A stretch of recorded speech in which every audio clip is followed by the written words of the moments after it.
Ladies and gents, I am Killer Cross. And I'm Scarlett Bordeaux. And you are watching True Heel Heat. TikTok, motherfucker.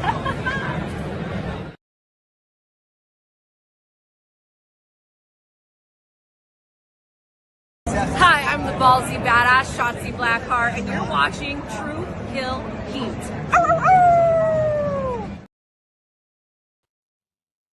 Hello.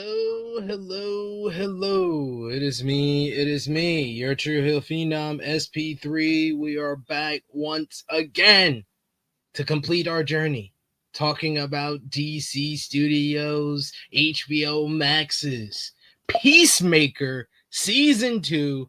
This time we're talking about episodes 4 and 5. Thank you so much to everyone who watched our episodes 1 through 3 review. And now we're back to talk about episodes 4 and 5, the nitty gritty, the middle of the season, where everything changed and we started seeing where the direction of these characters and the character journey that we went on in this season of Peacemaker started to become a little bit more clear. But appreciate y'all if you're joining us on the premiere of this review. If you're watching us on demand, appreciate you as well. Either way, show your appreciation back. The simplest way possible is by dropping a thumbs up on the video. Helps out the YouTube algorithm. Share this video with all your Peacemaker friends, family, and everyone in between. Helps us out so much as True Heel Heat Sports and Entertainment tries to grow this secondary channel here to talk about all the TV shows and entertainment that you enjoy and sports as always. So hit the subscribe button, hit the bell to stay notified for all the great content here. And of course, you can sound off in the live chat if you're watching the premiere. If you're watching on demand, sound off in the comment section. Let us know what you think about Peacemaker Season 2, episodes 4 and 5. Episode 4, without further ado, let's get into it. Episode 4 of Peacemaker Season 2. This episode begins with 35 years in the past, with Augie hunting with Chris and Keith. He shoots something. We go near, but it's not an animal. It's not a deer. It's not even a human of any kind or a living being on this planet. It is actually a creature, a goblin-like creature with a strange metallic tool that he's carrying around. Of course, Augie, in his infinite wisdom, blasts this creature in the head. Keith tries to tell him not to kill the creature, but his dad ignores him. After that, he follows the same path from where the being came from and makes a huge discovery. They find the quantum unfolding chamber. So this whole scene is to explain to us how Augie originally found the quantum unfolding chamber, or as they like to call it, the QUC. Back to the present day, where Economos is having one of the worst days ever, as he's arguing with Judo Master in the back of a truck with the rest of the Argus crew. He's also arguing with the Eagle Hunter, Red St. Wild, as well as Agent Flurry, who has now officially started calling him Ginger Cool. The team has no harmony, no joy, no cohesiveness at all, and is clearly bound to fail on their upcoming mission, which is to go back to Chris's house and basically unwrap the mystery of the quantum unfolding chamber that they did detect in Chris's house prior to Eagly attacking the whole crew. Meanwhile, you got Chris finally realizes something weird happened at his house, as he's basically coming to and realizing there's a whole mess. Everything's broken, and he just thinks it's Eagly doing this whole thing. He first looks for Eagly, who is wreaking havoc on his refrigerator, which doesn't help his case. Thankfully, Economos sends him a rush message, basically with spell check errors and everything, that briefly explains that Argus is coming after him and that he should leave the house immediately. So Chris has to go in a hurry. As soon as he realizes the situation, he gets the strange metallic tool but that the goblin had and leaves his house with Eagly. It's right on time as well because Argus is already there. To make things worse, though, Judo Master sees Chris and jumps on him into the forest. They basically have a fight in the woods. As he doesn't have his Peacemaker costume, Chris has to fight Judo Master barehanded. At the same time, Eagly is having his own fight. Red Saint Wild, accompanying Economos, sees the bird and prepares to shoot him. However, Economos really starts one of the underrated friendships and relationships that we saw develop throughout season 2, which is Eagly and Economos. This was the first sign of what we would get at the end of the season, which really kind of put everything together and gave us like a full circle moment. Eagly is basically flying around before Economist can allow Saint Wild to do anything. He doesn't want to see Eagly shot down out of the air, so he pushes Red Saint Wild to the ground. When he falls head first on a rock, he becomes worried he might have killed him, but luckily for him, that's not the case. Chris also wins his fight with some ease as he jumps off a ravine with Judo Master on his back. The guy passes out, and he and Eagly can enter Adebayo's car as he texts Adebayo and gave her his location so she can meet up with him. So he leaves to go to a different house, basically a camping house that used to belong to his grandfather, where his father and his brother used to hunt. Red Saint Wild wakes up with only a bruise on his forehead. An Economist creates a story that a second eagle attacked the man from behind. The hunter finds that weird because those birds fly alone. So he makes up the only believable explanation for that is that Eagly is the Primal eagle. Dun, dun, dun. The master of the species and the animal he has been wanting to kill forever. Economist is dumbfounded by the logic, but he lets him believe what he wants to believe because it helps him out. When he enters the house, Sasha Bordeaux wants him to hack the lock so they can see what's behind the door to the pocket dimension. Then, as he's looking, he said he needs to get his tools from the truck. He goes to the truck and looks for the tools. He also calls Chris, and he tries to understand the situation. His friend barely explains things to him, but says that he has to stall for as long as possible. An Economist is just a straight up G, though. He does his best with everything that his friends try to get him in, even though this is not who he is at all. But he does his best, even though he's horrible at it. Because he's terrible at Starling, guys. He's terrible at improv of any kind, we learned this season. He makes up the worst possible excuses, such as slowly taking his equipment out of the bag, saying he hears a cat screaming and that someone should save him. Everyone sees what he's doing, but after a few minutes, he can't do anything else but work properly. Chris and Ads are running against time. While he explains to her what he found in the alternate dimension, and what he wants to do now, he's going to use the metallic tool to create a new portal inside a new house in the middle of the woods, which is the grandfather's cabin that I explained about earlier. For that, though, he also calls Adrian. Yes! Yes! Vigilante! Saying that he needs to bring him a door. When they enter the house, he opens the tool. He presses a few buttons, and suddenly some sort of energy starts flowing out of it. And it feels like it will drag everything near to itself. He and Ads run away out of the house. Just as they leave the house, a great surge of power pushes them even further away. But that's exactly what he wanted. So right in the nick of time, right when Economist has hacked the lock and they're about to open the door inside Chris's house doesn't open even when forced. When Bordeaux tries to open it again, it only leads to a normal closet.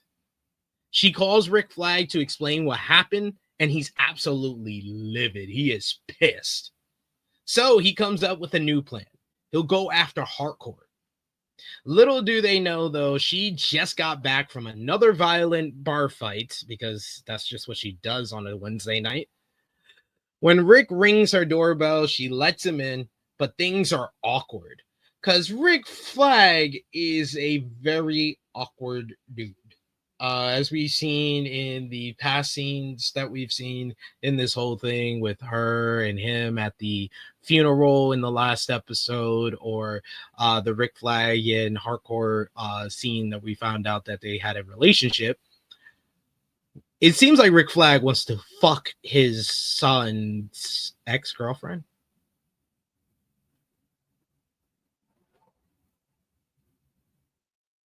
Yeah, that's why it feels awkward. They only get more serious and direct when he talks about his son. Amelia defends Peacemaker, saying that he only following orders. However, Flag doesn't accept that as an excuse. Still, he changes methods when he sees that it won't change make her change sides. He reveals to her that Amanda Waller really blacklisted her from all intelligence agencies, so that's why she can't get a job anywhere. Although she saved the world and worked hard for years, she won't get the job that she wants, no matter what she does. But Flag has a solution. He'll solve her problem if she brings Peacemaker to him. Meanwhile, Chris explains everything to Ads. He tells her he killed his alternate self, about the different Harcourt, and that he wants to return and live in the new dimension. Although her life is also going downhill, Adebayo is against the idea. Even if the dimension isn't some kind of trick, it isn't his life. She even tries to say like it's a figment of his imagination, comparing it to when Chris saw his father's ghost at the end of season 1. However, that doesn't convince him. To him, he deserves to live in a dimension where everyone loves him. His family is alive and well, and he has the chance with the person that he loves. The other Peacemaker is the one who should be in this dimension, in which everything goes wrong for him. Then Adrian arrives with the door, interrupts their entire conversation, as only Adrian can, talking about useless facts and trying to flex that he's been in the quantum unfolding chamber before and that Ads ain't like him, then that he's closer to Chris. Basically, all in like a couple of sentences, Adrian gets across this message. But Chris needs to know something from Harcourt before he leaves. So he texts her.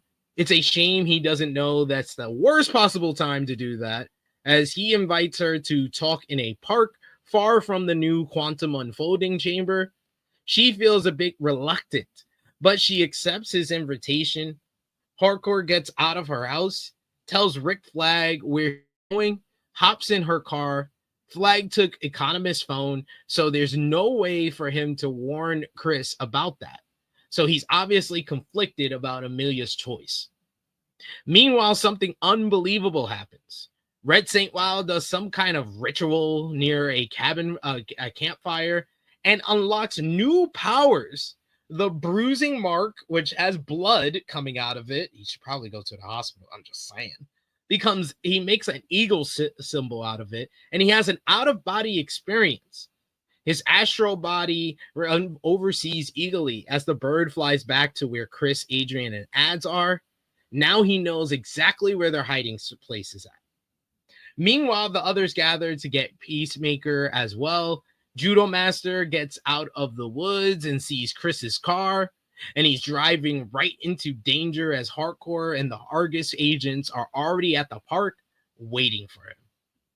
So this is the episode where a lot of the stories that they were building up in the first 3 episodes started to come together. You see that Argus is really a threat, and they're trying to make a move onto Peacemaker, while he is basically he's very staunchly, on the side of the 11th Street kids. Harcourt is kind of the conflicted one who's kind of in the middle of things. You got Economos who's on Argus, but he's clearly playing for Peacemaker, and Ads and Adrian are 100% team Peacemaker, whereas Harcourt is the one who really wants her job back at Argus, but is she willing to basically say fuck her relationship with Chris to get it? So I thought this was a very pivotal episode of the season, and one of the better ones in regards to pacing and basically setup and delivery. I think they did that very well in this episode, and the setup was for episode 5, which I think delivered as well. But that is for what we're going to talk about next. As far as episode 4, it's definitely a thumbs up episode. Out of 10, I would give this episode a solid 8 out of 10. I thought this was probably the best episode after episode 1, where you really started to see all the seeds coming together and sprouting into what we were going to get into really the prime of the season, which starts in episode 5 to me. MVP for this episode, it's got to be Economos. Economos saved Chris and Eagly in one episode, so he has to be the MVP. LVP for the episode, maybe Red Saint Wild or the entire Argus crew. Probably the entire Argus crew, because they failed at everything. They got whooped by Eagle in the last episode, and then they failed to find anything in Chris's house in this episode. So they're not doing so well. It's not a good time to be an agent from Argus. So episode 4 was called Need I Say Door. So it's all about them unlocking a door at Chris's house and him getting a door to transfer the portal. So that's understandable. That makes sense. Episode 5 is called Back to the Suture. So you can kind of get where we're going here. Episode 5 begins with Rick Flag Jr.'s funeral, what I was talking about earlier. Harcourt is sitting looking at his coffin when his dad talks to her. He jokes that they should have been accountants and tries to figure out who killed his son. Still, Harcourt can't tell him anything. Rick says that his son loved her, which she tries to deny at first, but he knows their relationship was different. So he also tells her that he'll help her with anything she needs. As he gets up to greet other people, she swears to him that she'll kill the person who murdered Rick Jr. Back to the present, and Rick Flag with his whole new entire team are hiding at the park while Harcourt waits for Chris. When he arrives, they notice something unusual. He's petting the dogs, walking close to other people, and doing everything he can so no one would take a shot at him. It's clear he knows what's up. When he sits down with Harcourt, she's angry at him. She sent him a message saying copacetic, which is a warning code they use with each other, meaning to stay away. He should have read that and stayed away from her, yet he went anyway because he is desperate to find out if their boat ride cruise experience meant anything to her. He doesn't care about any of that. He must know if she feels anything for him. Unfortunately, she's furious with him at this point and doesn't even try to talk properly. In the end, Harcourt says that she only kissed him because she was drunk and that she doesn't feel anything for Chris. As he leaves, the Argus agents try to stand in his way, blocking his path. They surround him, but he gets one of them and they can't shoot him. While most people wait for him to do something, Bordeaux says that she can take a shot, and this is the first time that we learn that, learn outside of comics, that Sacha Bordeaux is actually a cyborg.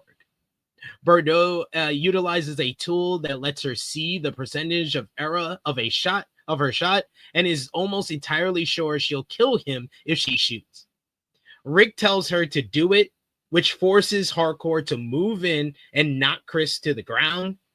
When they get back to Argus, Harcourt calls Economos and tells him that the only way to save Chris is to book him because she believes that if he stays unbooked, he will 9 times out of 10 disappear.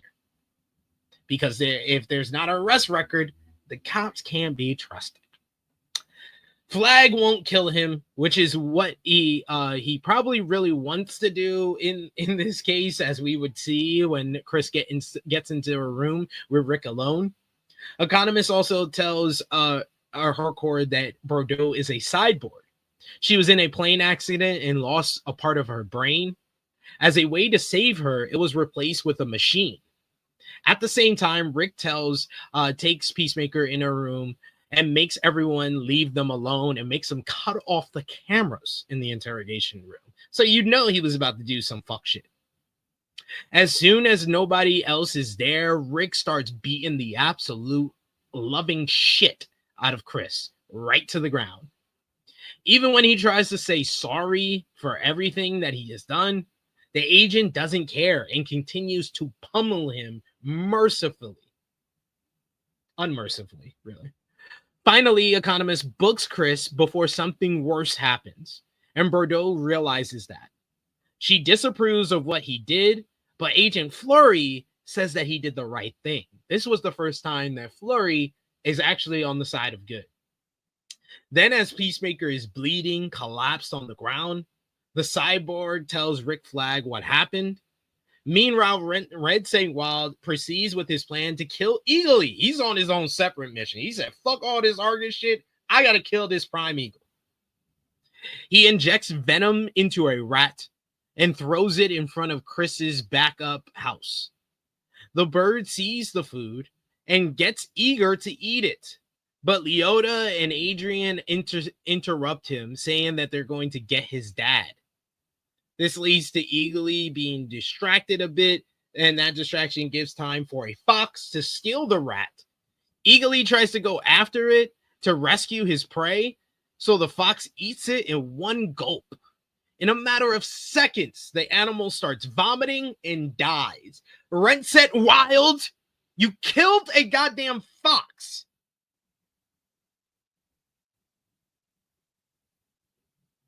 Nothing good is going to happen to you, sir.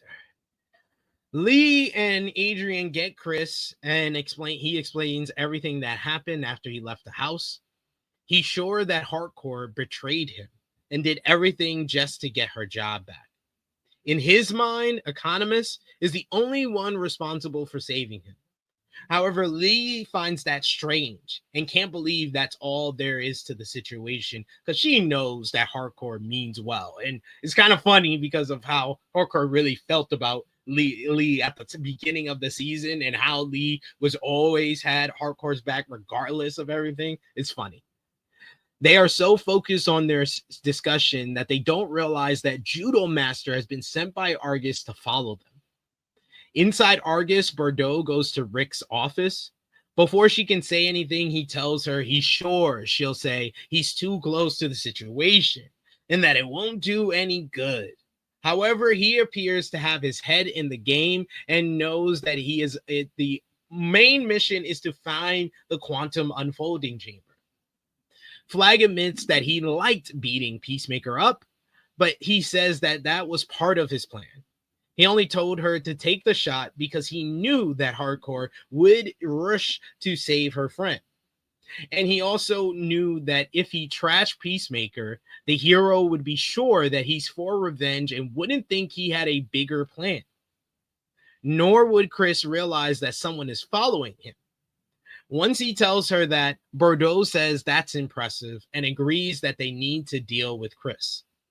And also says that she was quite impressed with his work. And of course, the general, to show us that he is trying to creep on his son's ex-girlfriend, tells Bordeaux, who he's obviously given the fuck me eyes to, you can call me Rick. Just like he told to Harcourt at his son's funeral. This guy is unbelievable. He's a bigger heel when you look back on it. Oh my God. Ugh. Meanwhile, you got Red Saint Wild. He goes for plan B. He opens a briefcase with an enormous gun. As he sees his target in the skies, he shoots it twice until the bird falls to the ground. He finds his corpse to check and confirms he has done it. He has killed his mortal enemy. Oh, sorry, he thought. Suddenly, Eagly appears with several other eagles, takes the gun from the man's hand, and shoves him to the ground. This is a gang beatdown. They done mollywopped this dude. Wild sees the symbol of the Prime Eagle behind Eagly, confirming his identity. He begins to apologize nonstop, but it's already too late. The flock of birds attack him, ripping the hunter apart, killing him with their bare beaks. Meanwhile, Chris is writing a goodbye letter to his friends. He sends a message to Lee and prepares to leave this dimension for good. Then Eagly arrives as if nothing had happened to join him on his latest adventure. He opens the dimensional tool near the portal and activates it again. As it surges with power, he and Eagly enter the pocket dimension. They don't realize it, but Judo Master is seeing everything outside of his cabin. He tries to call Flurry, but to tell him what's happening, but the portal interferes with the call and they can't even hear each other. So he doesn't know what he's actually doing, but he does do enough to basically leave a note for his team and enters the rift to go after Peacemaker. He doesn't leave his name, he just leaves Cheeto dust. Leota and Adrian finally arrive at the house, realizing that what Chris was about to do, but the portal disappears right in front of their eyes just as they got there. Lee instantly realizes that Chris ran away to the alternate dimension and closed the door behind him. Then she sees a note with Cheeto's fingerprints saying someone followed through the door. With that, she realizes Judo Master was there too.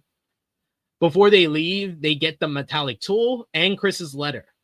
On the road, they see a bunch of cars that most likely are from Argus going after the dimensional rift. However, when the agents arrive, there's nothing left for them to find. Adebayo reads the letter to Harcourt, Adrian, and Economos. In it, Chris talks about how he tried everything and he still couldn't make up for his past mistakes. He isn't sure redemption is possible for him there, so he will find a new life for himself in the other dimension. Harcourt can't accept that and urges everyone to come with her and let's come up with a new mission. They'll find a way to make the tool work and bring Chris back from the ultimate dimension. Meanwhile, he's having a blast. He's with Eagly, his brother, and their father, defeating a damn kaiju together. After that, he goes to the Argus headquarters to meet the alt-world Harcourt, and she's ecstatic to see him and goes into his embrace as soon as he enters the building. I really, really loved this episode. This was the best episode of the series of season 2 to this point, because it gave us 2 emotionally gripping scenes and moments in this episode. You get Rick Flag letting out his grief and all the anger that he has towards Chris for killing his son in the interrogation room, and you could feel all the anger and grief that is just seeping through his bones as he's beating the absolute living hell out of Chris.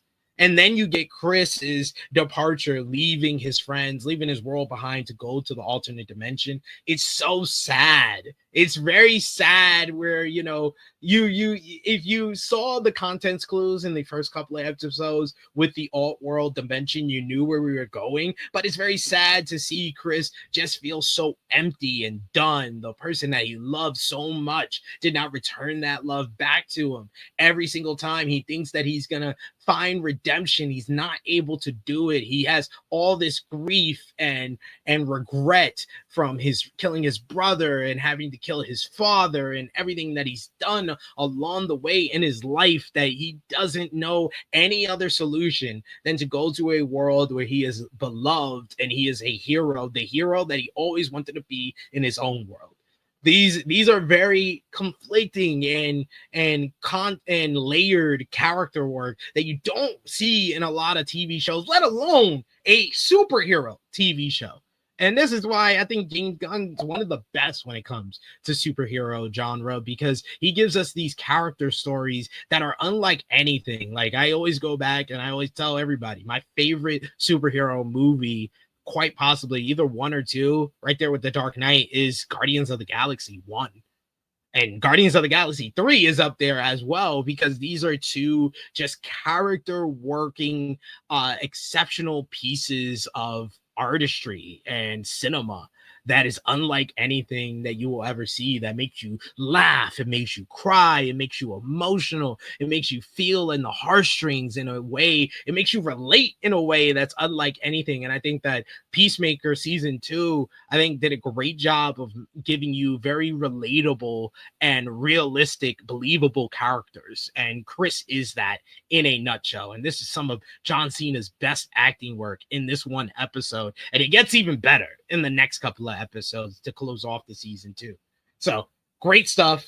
him leaving the world to go to the alternate dimension is a decision that really dictates where we're going and has ramifications for the rest of the season and maybe into the rest of the DCU. So this is one of the more pivotal and influential episodes of the Peacemaker series.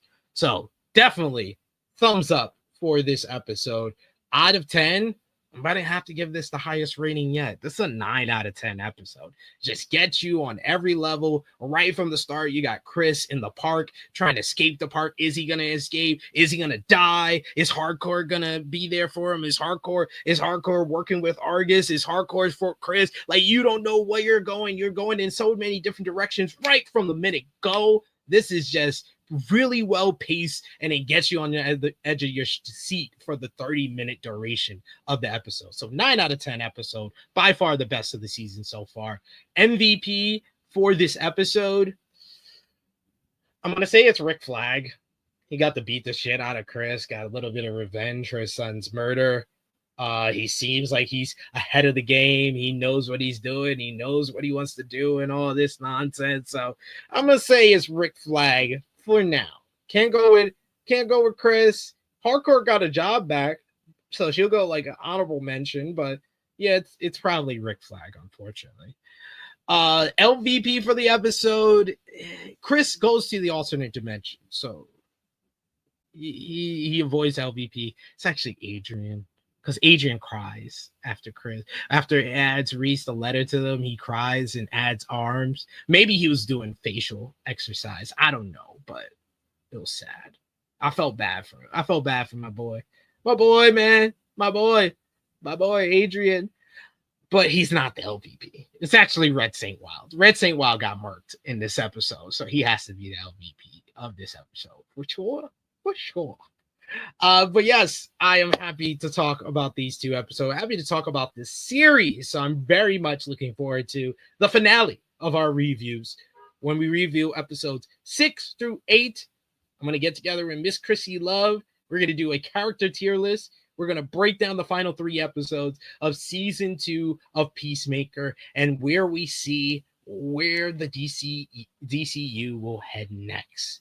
We're going to determine that and give us your predictions and where we're going to see Peacemaker next. We're also going to discuss that in the next review. But thank you so much for checking out this review here. And let me know what you thought. I let you know what I thought. Let me know what you think about episodes 4 and 5 of Peacemaker Season 2. And join us live for the finale when we review episodes 6 through 8. Probably, we'll say next week. Let's say that on the safe side. Like this video, share it with your friends, subscribe if you are new, share it with some friends who check out Peacemaker, who haven't checked out Peacemaker and want to hear somebody break down the show, give them their thoughts, the context, the story elements, the story beats, the plot narratives, the different takes, different opinions. Let's create the conversation in the comments down below and let me know what you thought about Peacemaker Season 2 in totality, either in this video or on the next one. One will be live. But y'all know the deal. It is me, your True Hill Phenom, SP3. Follow me on the Twitter machine at True Hill SP3. Follow the gang, Facebook, Twitter, Instagram, TikTok at True Hill Heat. Patreon.com/True Hill Heat. $3 a month gets you exclusive content. That is the best place to support us when we are not live here. But subscribe to True Hill Heat Sports and Entertainment as we are trying to push for 1,000 subscribers, guys. Help us out in reaching our goal and check out all the great content we got on the channel right now, like our Wednesday season 2 reviews for part 1 as well as part 2 of Wednesday. Check out our True Pick series where Chase and the Stat King every single week will break down the week in football. If you want NFL picks and breakdowns and insights on the games, who's better defensively, who do you need to make your bets on, who's going to have a big week, check out True Picks every single week right here on True Hill Heat Sports and Entertainment, and check out our Peacemaker Season 2, Episodes 1 through 3 review as well. I'll be back on this channel for Season 2, Episodes 6 through 8 reviews, so join us live here for that. Hit the bell to stay notified for all the great content, because I'll be live for that one for sure. And I want to hear from all of you. So let me know in the comments and join us on the next one. It is me, your Trio Phenom SP3. This has been our Peacemaker Season 2, Episodes 4 through 5 review. We are signing off until